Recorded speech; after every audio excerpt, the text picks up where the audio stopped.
I had not heard these new noises. I didn't know we were getting them. This is awesome. I knew we were getting the new intro thing, but I didn't know about that. That's kind of fun. All right, let's go to our man now. He is the ahi to my arepa.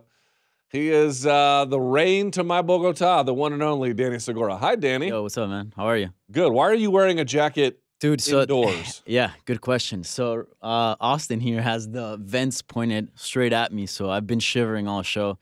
So, you know, I didn't bring a sweater, so I gotta pull out the jacket. Shivering like a little chihuahua in a rich lady's purse, huh? Sure, yeah. If that's the way we're gonna go about things. All right. How were the calls, my friend? They were good, man. The calls were really good. Very good questions. You'll see on the show. We also had some leftovers since we didn't have a show last week. We didn't get to talk about Bellator, so maybe we'll. Yeah, I was wondering if you were gonna balance them out. Yeah, because I do think it's important to talk about some of the things that happened at Bellator 214. It was a big card, pretty big Bellator card. So let's tackle UFC Fortaleza, and then if we'll have time, we'll address that. Okay, let's do it. Sounds good? Yes. All right, let's do it. Hey, Luke and Danny, this is Floyd from Salt Lake City. Just calling to ask what your favorite moment from the UFC card was. And for me, it had to be when Michael Bisping mentioned that Johnny Walker could be one of the best light heavyweights in the world at the very moment that Johnny Walker is doing the worm across the cage like a complete weirdo. See ya. Yeah, you know what? Johnny Walker, dude, that's a different dude, man. He is totally weird. Yeah. I would love to get him. But good weird. Yeah, awesome no, weird. not bad. Yeah. Not like drop your pants at the bus stop weird. More like tells weird stories, but they're kind of funny at the party kind of weird. Yeah, that was a tremendous win. I have a great respect for Justin Ledet. I think that he has a great jab. He has one of the best jabs in the light heavyweight division. And that was, I won't call that a fluky win. I don't know how many times you could replicate that over time, but still, dude, he's powerful. He's athletic. He fights without fear, and he's fun. Favorite moment from the card got to be Jose Aldo jumping into the cage, into the crowd. Got to be. That was cool for sure. Yeah. What about you? I don't know. I really liked seeing Thiago Alves dig deep, and he's had a few losses. It kind of it was in his home city. It just felt nice watching him. And the decision, I thought, for example, Griffin won. I didn't think Thiago Alves won, but regardless of the decision, it was a competitive fight, a fun fight, and it's nice seeing a veteran, man. Dude, he's been around since 2005. Yeah, bro. Dude, he's been fighting in the UFC since 2005. His first UFC pay-per-view was like UFC 56 or something like that. Your kid was born when Thiago Alves joined. Dude, I was in middle school. I think I was in 7th grade. Hold on. Think about it. If your kid was born when Thiago Alves went to the UFC, he'd be a freshman in high school now. That's pretty crazy. That is wild. That is insane. And he's out here. He's not fighting bums either. Max Griffin is a very good fighter. Yeah. I mean, Max Griffin beat Mike Perry not so long ago. Exactly. Dude. He's no slouch. So. Exactly. I agree that the decision was a little bit off, but okay. There was a few that it was competitive, Yeah, for sure. All right. This was an interesting question. All right. Let's see it. Is it about diarrhea? Diego from Brooklyn, New York. I am furious. The ESPN Plus style of doing an entire main event card in about an hour and a half it's too fast, okay? I don't have a lot going on in my life. We're done at 10:30. What am I supposed to do with my night now? I have no one to call or hang out with. I just go meet girls. Sports to keep me busy. What should I do with the rest of my night now that they're done at a reasonable hour? Bye. All right. First of all, Diego, you're absolutely crazy. The ESPN timing was amazing. Dude, was that not? Dude, I didn't. It was so nice. I'm being dead serious about this. I didn't realize how bad it was. Oh, sorry. Yeah. My thing just collapsed here. I didn't realize how much it was taking out of me. I was literally watching those FS1 cards, resentful of the sport. Like, I cannot believe I've wasted my stupid life doing this. And now I feel like, oh my God, like, what do you want to do? Go to the bar, read a book, do some sit-ups, learn how to cook, go to Great Courses Plus. I don't know, sit there and meditate, play FIFA, go to bed early. You got so many options. Bro, you got so many things you can do with your life now, man. He lives in Brooklyn. Go get some food, man. There's great food in Brooklyn. Go get some comida, whatever you got to do, man. To me, I was sitting there watching and being like, I had no idea what I was missing. I had no idea what it felt so much better. It was, dude, that FS1 cards, the way they were doing it, was such a tax on our lives. Yeah. I hated it. Especially for the media, too, because you know, the fans watch the fights, and when they're over, right? Yeah. Like the media has to stick around for the press conference, right? If they're working that night. That night I was watching the fights, I was tweeting them live, but I wasn't necessarily working. So after I was done with the fights, I was done. Yeah. And man, it was awesome. I went to celebrate my friend's birthday. I saw your Instagram story. Yeah.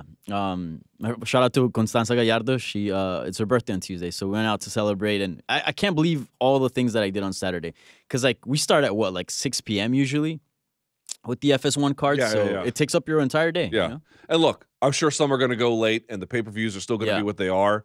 But this is the best part about it. Before, they had to make every card work for FS1's schedule. Yeah. And so you were having cards in Argentina or in Chile or in Brazil that were ending at 3 or 4 local time in the morning, something absurd. Now they get to put it back when you're streaming. It doesn't matter. Yeah. Folks are going to catch it live. They're going to catch it after the fact. Sorry, my microphone's having some issues here.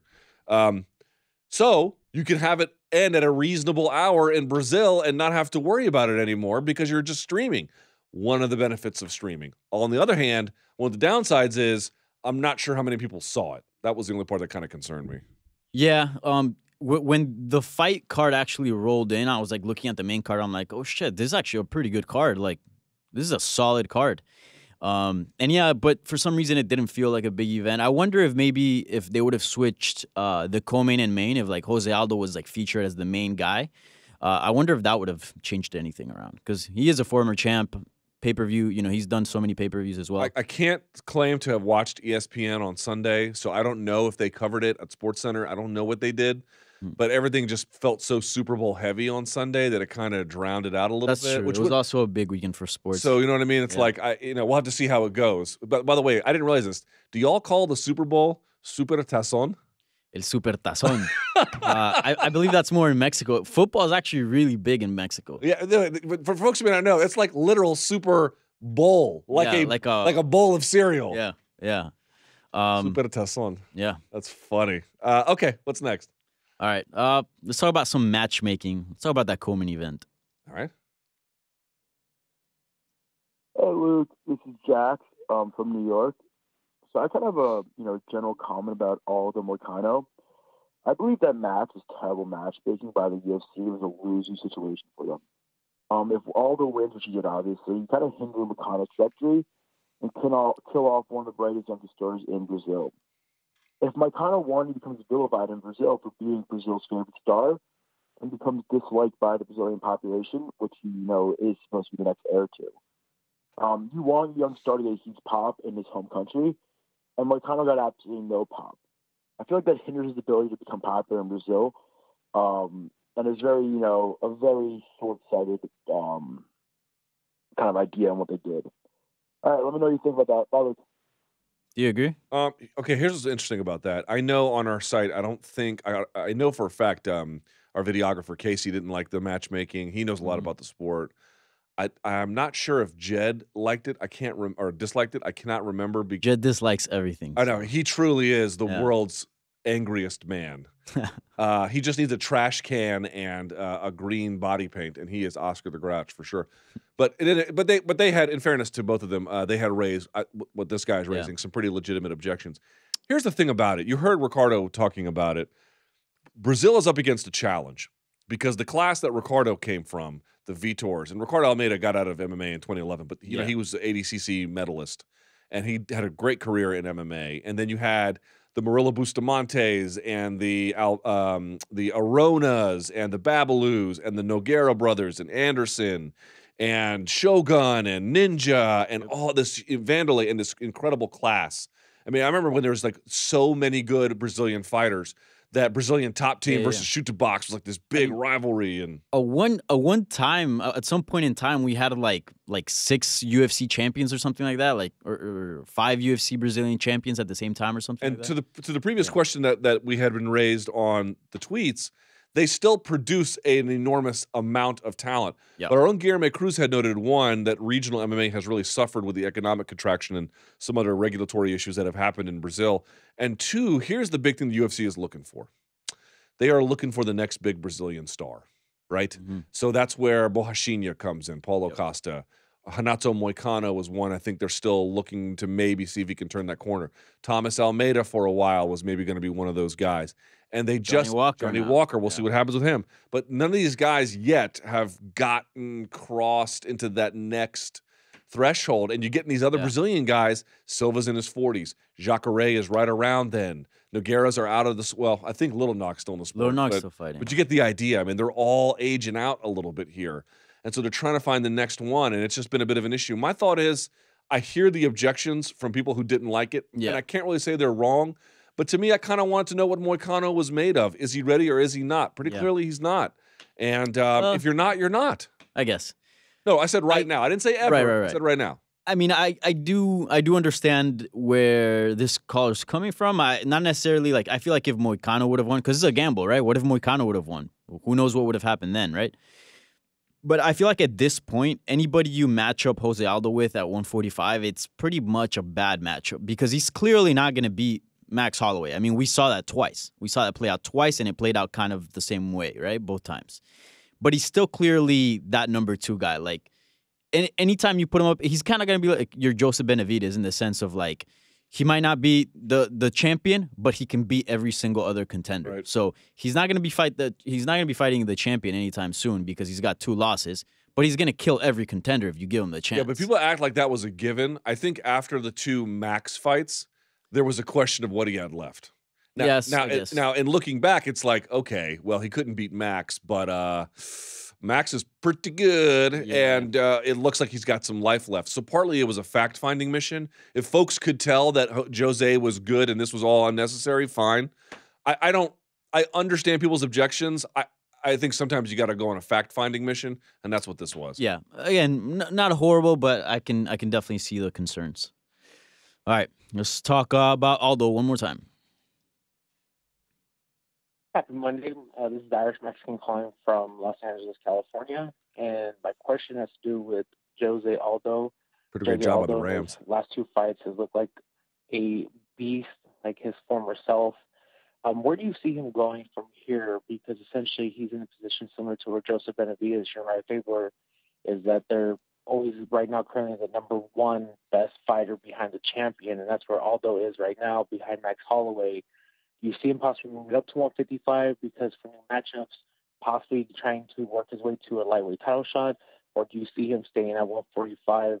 I know Conor McGregor went on Twitter and said he would love to fight in Brazil, so I was wondering if there's any possibility of Aldo versus Conor, UFC 237, Curitiba in that soccer stadium. So that's my question. Much love. Have a wonderful week. Take care. Can I tell you, I'm just not, I don't hate it or anything, but like this thing where like, oh, an event ends and Conor just gives his thoughts on it and like I have to like react to it. It's like to say I don't care is not true, but I don't like especially care. You know what I mean? Yeah, a lot of fighters weigh in. I feel like I do get where it's coming from because in a sense like Conor McGregor's he's not out there tweeting like 24/7, like hashtag UFC Fortaleza. Oh, what a great he has a right to share his opinion, of course. Yeah, and he might fight Jose, I guess, at some point. But so when he tweets, it does feel like, oh shit, like maybe he's onto something here. Also, it's just like oh, I'm like like the king has weighed in now, and now we all have to pay attention. It's also like, well, it's just his opinion, unless we should all move on with our day. We overemphasize, I think, the importance of it to a degree. That being said, what do we attribute this to with Aldo? Okay, couple of things. Number one, the 3-round fights I think is an important part. Yeah. No, he doesn't have to conserve his energy. I think he was conserving his energy a bit in those 5-round fights. I think also he got a bit content. I'll be honest with you. I think he got a little content to just win rounds and go about things. He knows the end is. I felt that way when he was fighting Frankie Edgar. Yeah, and when he fought Chan Sung Jung, I just didn't really feel any urgency from him. He did get the finish though. Sort of. It was a bit of an yes, he did. I mean, there was some injury involved there. Yes. Yeah. To me, so it's the 3-round fights. Number one, here's the thing. He's still fighting very good fighters in Jeremy Stevens, and now fighting the top. Yeah. But it's a step down from the super championship caliber. So I'm not going to say it's easy competition. What I'm going to say is relative to the Max Holloways or Conor McGregor on that run he was on, it is a step down from that. Okay. So there's that. But also, dude, he's got he's fighting with aggression, man. Like those body shots he's landing, you saw the thing. WEC Aldo, man. It's not accidental, dude, and he's gotten good at it, and he's just putting stuff behind it. So the thing is, it's like, I'm so glad this is happening, because during that whole Conor McGregor chapter, I'm not saying Conor did this, because I think in his mind he knew how good Jose was, but the trash talk, which I get, was part of the pre-fight. I don't begrudge him that. But some fans got convinced that, like, oh, Jose was never fought anybody or wasn't that good. Dude, he's literally one of the best fighters ever. Sure. Yeah. And you're finally getting a chance to see that. Maybe he's passed it to the point where he can't beat Max Holloway. Okay. But, bro, he will put the wood to other guys in this weight class, and you're seeing it now. Dude, he's stopping Moicano, who's a legit contender, man. Like, he's up there. Moicano was beating Ortega through the third round before he made a catastrophic error, but he was giving Ortega the business. Yeah, he was. But yeah, like back to the question, 155 Aldo, dude, I'm all about it. Yeah, me too. I feel like this has to happen. At 145, and like I saw a lot of people, like a lot of my coworkers were saying, like, oh, you know, I'd love to see the Ortega fight, and you know, a few other featherweights were mentioned.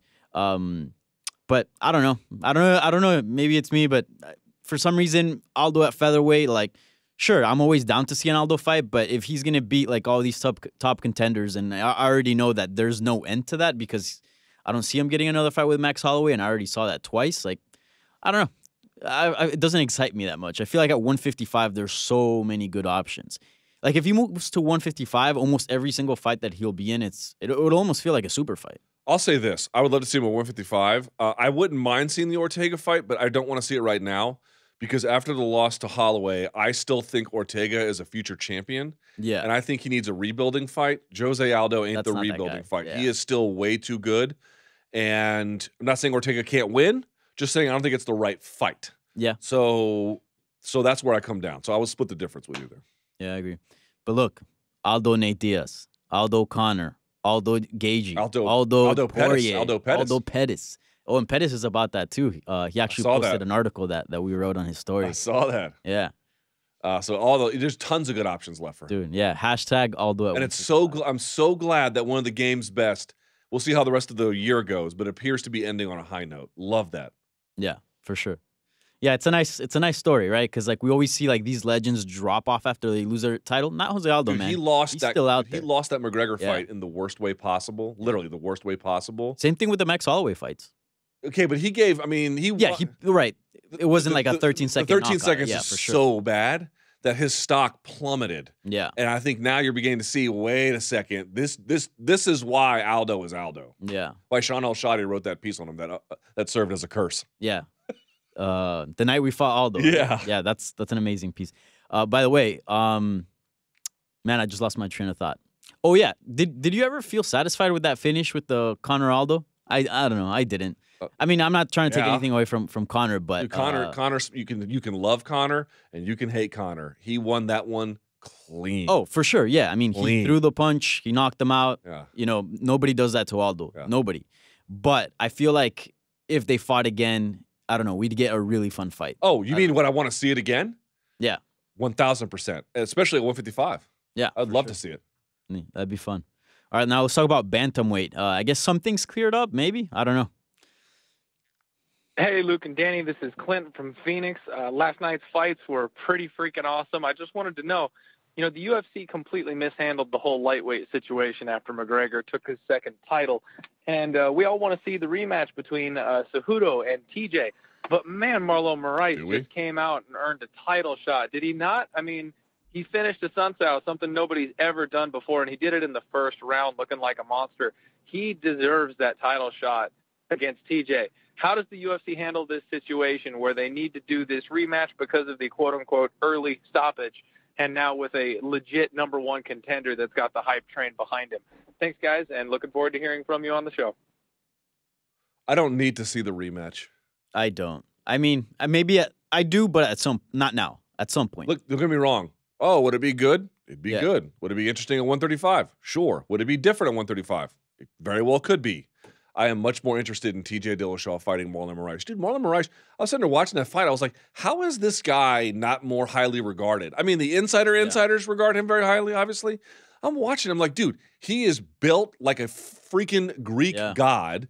He's got ridiculous hand speed. His footwork is crisp. His boxing is nice. He has good finishing instincts, good power. Dude, he submitted Rafael Sunsao with an arm in guillotine choke from Mount. Are you kidding me? He's super legit. Dude, he's so good. He's so good. Like, that's the fight I want to see. Because I think the world of TJ Dillashaw too. Put them two donks together. That's what I want to see. Yeah. Yeah, I agree. Plus, I don't know. I don't feel like you feel the same way, but I really enjoyed the Cejudo Dillashaw rivalry. I think, for some people maybe it was a little cheesy, the whole snake thing, but I don't know. I liked it. And I think that's a rivalry that you should let cook. So let TJ Dillashaw defend his belt, let Cejudo defend his belt, and then they'll meet at some point, maybe next year or late this year. But yeah, let's go back to the number one contenders fighting the champions. That's the way it needs to be. So yeah, I'm all about it. All right, now let's talk about Johnny Walker. This is a two-part question. We just addressed the second part, but I guess we'll address only the first part. Okay. Hey guys, it's Morgan from Arizona. Just finished watching the UFC fights, and all I can say is wow. Awesome pace of the whole event. Everything went real well. All the fights were great. Awesome time on ESPN Plus. Never had any issues. I don't know if you guys did or not. I did. Just want to get your thoughts on a few things. First off, Johnny Walker. I mean, wow. What do you do next with that guy? Do you put him up against Glover Teixeira or Krylov? Or, I mean, what do you do next with him? And then Marlon, does he get the shot against TJ? Or is he going to have to sit around and wait until the whole fight with Cejudo comes around again? I mean, what do you do? Big fan of the show. Hope you answer my questions. Thanks. Have a good day. I'll start with the second one first. I think Marlon deserves a title shot, just to reiterate that. Johnny Walker, should fight a wrestler. So he fought who was the striker? The gentleman, the African-American guy. Khalil Roundtree. Khalil Roundtree. And he won that one standing. This one, again, Justin Ledet, I would say much more of a stand-up threat. Yeah. I would like to see some of his skills tested. I'm not saying he has to fight a guy who only wrestles him, but maybe a guy who can mix it up a little bit more. He has been very interesting to note. But before we get the hype train moving, let's test the skills a little bit, see where he really is. That's what I would say. Same, like, let's not rush him to the title. Let's not, do anything crazy here. Plus, I want to see more of Johnny Walker. Like, what does he really have? I want to see him on the ground. I want to see him in a second round. So, yeah, I agree. Put him with someone, obviously, a bit of a step up, somebody up there in the rankings, maybe a top 15. But, yeah, keep him away for the title first. You know who I want to see him face? Another maniac in, like, Ion Kutelaba. Okay, that guy can wrestle. He's not a wrestler, but right. He's strong, and he'll tie up with you. He's aggressive, and he's a maniac. Yeah. I'd like to see those two lock horns. I think that would be kind of interesting. That'd be fun. Yeah, it's a good matchup. All right. This is a bit of a crazy question, so I'm a crazy guy, Danny Segura. All right, let's see it. Hey, Luke, it's Ben from College Station, home to the Agrarian School of Texas A&M University. My question is, in honor of the Bellator Heavyweight Championship wrapping up finally, who would be the favorite in a four-man tournament between TRT Vitor Belfort, Horsemeat Alistair Overeem, Pride Fedor, or Sea-Level Cain Velasquez? Thanks, and keep up the good work. Now, what's the seeding of the tourney? Let's say in the order he listed it. Well, he just made a list. I guess but I'm saying the first two, then brackets. the second two. Exactly. Yeah. Okay, so then let's just say it's randomized. Randomized, like we don't know the brackets. It's gonna get randomized. Okay, you got to put your money on. I'll do it the way he said it. You can change it up if you want. But the way he said it was TRT Vitor versus Horsemeat Overeem. I'm gonna go Horsemeat Overeem. Then you've got Pride Fedor, and then Sea-Level Cain. I'm gonna go Sea-Level Cain, and then I have Cain winning the whole. I have Cain winning the whole thing. Yeah. Because that Horsemeat, the Overeem, when he was gigantic, he was built for kickboxing back then. Yeah. He wasn't really built for MMA. Because remember, kickboxing is like, he was doing like 3-minute rounds basically. Of course, yeah, very different. And he was just explode on people, and he was just butchering them. Yeah. Again, the microphone here is having issues. So that's the way I would go. What about you? Dude, I'm gonna go with Horsemeat Overeem. Wow, really? Yeah, dude, he was so big. All those knees. Dude, those knees would drop I remember when he fought Brock Lesnar, it was like, oh shit. Like he did that to Brock Lesnar. Like, yeah. Do you remember? Like he tied him up. I think he had like 2 underhooks, right? And he was driving him back. Like one thing is like out techniquing, I guess, like Brock Lesnar, and other things like out muscling him. But I do agree with you in the sense like it'll be an interesting matchup because CeeLo King can fight for years. Yeah. So yeah, I don't know. By the way, but I'd go with Overeem. Before anybody gets offended, This is all a joke. We're just having fun. Yeah. Everybody. Everyone's very sensitive in MMA. We're just having fun. Here's the thing. I remember when Michael Schiavello, shouts to Michael Schiavello, he would be like, I can't do his accent, but Overeem's back is so big, you could screen a movie on it. And I'd be like, yes, you can, Michael Schiavello. Projector. Yes, you can. I was, as much as you can be a heterosexual male, I was in love with Overeem at that time. It really was. All right, so we got a few more questions. We're kind of running short on time. Right. So you want to talk about Bader's performance or we- Adesanya? He's got a big. Let's do Bader. We should give him some props on this. We haven't had a chance for yet. sure. I was All right. out last week. Keep in mind this is from last week, so Fair enough. yeah. What's going on, Luke and Danny? This is Dylan from New Jersey.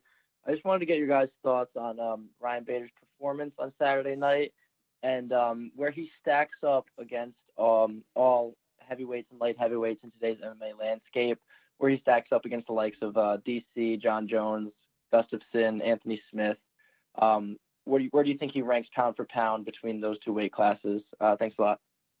I did a video on this on my personal YouTube channel. I'll just reiterate the short version of it here. I was so dismayed to see people being like, dude, attorney just showed us that Bader sucks and he didn't beat anybody. It's like, well, look, I don't know if he could go and beat John Jones again. Probably not. And I don't know that I would necessarily like his chances against Daniel Cormier, but I would like to see the fight. Certainly would be interesting. Very competitive, I think. Very competitive, and you never know. Yeah. You never know. Here's what I would say, though. In the UFC, when you're fighting the top guys all the time, and especially when you're coming from wrestling and you're learning the game, it's hard to really show how good you are. It's very, very difficult unless you are John Jones and you're so much better than everybody else that you can just reign over them like you're king and they're peasants.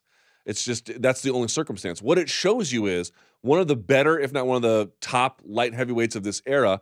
Not the very, very best. He couldn't beat Rumble and he couldn't beat Jones. And again, who knows how things would have gone against Cormier. I would have favored Cormier.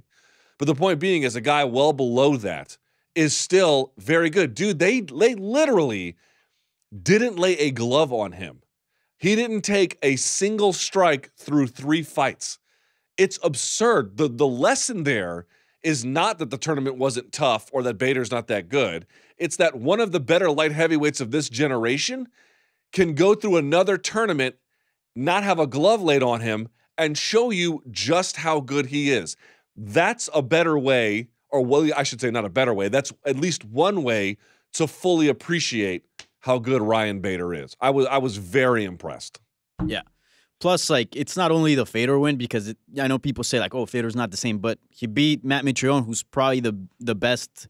He's in his best career moment, I would say. And then he beat King Mo. 10-8. Yeah. And then he beat King Mo, who's legit. In 15 seconds. Yeah. King Mo also is a successful heavyweight. Like he's beaten Czech Congo. I know. He's beaten like some solid heavyweights too. It's crazy. Yeah. It was crazy. I couldn't believe some of the reaction. So yeah, it's definitely not, the champ thing. It's nice to have. I would rank, back to this question, I would rank Bader like easily a top 5 heavyweight in the UFC, easily a top 3 at light heavyweight. Maybe, yeah. With the absence of Rumble, yeah, maybe. Yeah. It's like, dude, and that if he's just fighting Jones and Cormier, well, maybe he gets smoked and you don't really be all Bader sucks. Dude, you got to take him out of that environment and put him in a new one, and then you're like, holy crap, that guy's you're good. Comparing him against like 2 of the greatest of all time. Yeah, all-time greats. Exactly. Which is a tough spot to be in, and it kind of sucks because, Ryan Bader's a super skilled guy, man. He's one of the best light heavyweights out there. All right, let's do one more, then I have to go. All right, let's talk Adesanya then. He's got a big weekend. Anyway. Yep. What's going on, guys? Trevor from Toronto. I was just wondering where you guys think a win at UFC 234 will put Israel, because he's not fighting a top contender in the division, but it still seems that he's being built up for a title shot even as soon as his next fight. Obviously, should he win on Saturday. He has that co-main event spot. I just wonder does he need another fight after this? Does he need to fight a guy, in that top 5 above him? Or is this just all right? I get the gist name? of the question. It's a good question. The answer is very simple. It's a title shot. They are dying to give this guy a title shot. And you're right. Oh, beating Anderson Silva, what does that do for you? Nothing. In terms of realistically showing us how ready you were. Doesn't matter. Big name, big opportunity. It's co-main event for a reason. Short of something miraculous or strange happening, that guy is going to get the winner of the main event, period. I don't know about strange and I don't know about miraculous, but sure. Yeah, he'll get a title shot if he gets a W. Am I the only one that's thinking this fight's going to be like somewhat competitive? Look, I'm done making predictions. It's just they're too hard. So in MMA, almost nothing surprises me. My rational brain tells me it won't be competitive, but that could be because I'm not taking into account enough variables. So I guess we'll have to see. My hunch is no, but I can't say with any certainty. Are you excited for that fight? Yeah, I am. I want to see what it looks like. Okay. Because look, if it is competitive, then we have to figure out what that means, right? So right. So yeah, Dude, sure. I think it will. I don't know. All right. Maybe we'll find out. Are you picking Silva? Should I go on record? Yeah. No, I think Adesanya is gonna win. All right. But if Silva wins, like I wouldn't be surprised. Kind of like the same thing with Cyborg Amanda Nunes. I thought Chris Cyborg was more like was gonna win, but like if you would have told me like, hey, Amanda Nunes is gonna knock out Chris Cyborg, I'd be like, oh, okay, yeah, that's definitely possible. Like I can see that happening. Yeah. With Silva, is like I still think he's a top 15 middleweight. I think Adesanya's above that. I consider him, right now a top 10, maybe even top 5. So I do think he'll get the victory, but I think it'll be competitive. I don't think because people have this perception that like Silva's washed up. I really don't think so, man.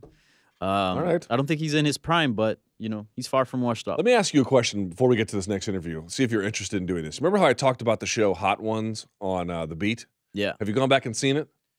Actually, I haven't, man. Okay. Well, but I will. You know what? I mean, this is what I'm surrounded by people. But I know what you're talking about. I've seen the clips. I've seen the Danny Due Diligence Segura over there. All right, here's the deal.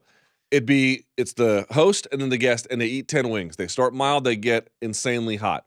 Now, if you did it a bunch of times, it would be stealing. If we did it one time on the show, it'd be homage. Would you want to do an MMA Hour homage to Hot Ones where we both interviewed each other, ate mild wings, and then worked to super hot ones? Would you want to do it? I mean, I'm bad with spicy stuff, but I'll give it a shot. Why not? Would you give it a shot? Yeah. Okay, we're talking about like 2 million Scoville level. You do it? Bro, the internet demands your compliance. Are you going to be... I'll do it. If enough people on Twitter want me to do it, I'll do it. All right, if you want to see me and Danny do it, let us know on Twitter. If you don't want to do it. But I think it'd be kind of fun. We got to spice things up around here. No pun intended, my friend. And I would like to try that. I would like to put it on camera. I'll take the day off after this so I don't have to go to my next job. And we just ruin our day with incredibly spicy food. Maybe we can have sound off with wings. Yeah, but we have to get through all 10. We'll try. No. Yoda, there is no try. Either do or do not. All right, we'll cross that bridge. How about this? Let's plan something. We'll come up with a plan and we'll float it to the audience. Would you be interested in forming a plan? Yeah. All right, and then we'll just throw acid in Austin's face because he's stupid. Okay. Thank you, Danny. I appreciate it. Good job today.